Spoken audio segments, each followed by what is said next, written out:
Hi అండి, మీలో ఎంతమందికి మేగడ పాలంటే ఇష్టమో? నాకు మా పాపకి చాలా ఇష్టం. పాలల్లో కొద్దిగా మేగడ ఉన్నా కూడా నేను మా పాప తాగేస్తాం. కానీ మా బాబుకి కొద్దిగా మేగడ తగిలినా కూడా ఇంకా అక్కడికక్కడే వాన్ చేయిస్తాడు.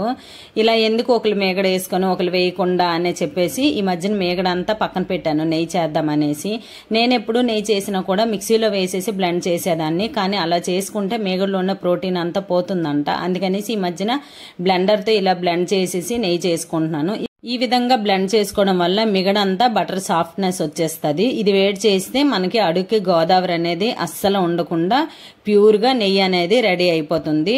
అలా కాకుండా బటర్ కూడా ప్రిపేర్ చేసుకోవచ్చు అండి. ఇందులోనే కొద్దిగా సాల్ట్ ఇంకా పసుపు వేసి ఇంకోసారి బ్లెండ్ చేసుకుంటే సాల్ట్ బటర్ రెడీ అయిపోతుంది. ఇది ఒక బాక్స్లో పెట్టుకొని ఫ్రిడ్జ్లో స్టోర్ చేసుకుంటే అవసరమైనప్పుడు యూజ్ చేసుకోవడానికి పనికొస్తుంది. ఏదైనా ఇంట్లో చేసుకునే నెయ్యి చాలా స్మెల్ అండి, సూపర్గా ఉంది. వీడియో నచ్చితే లైక్ చేయండి.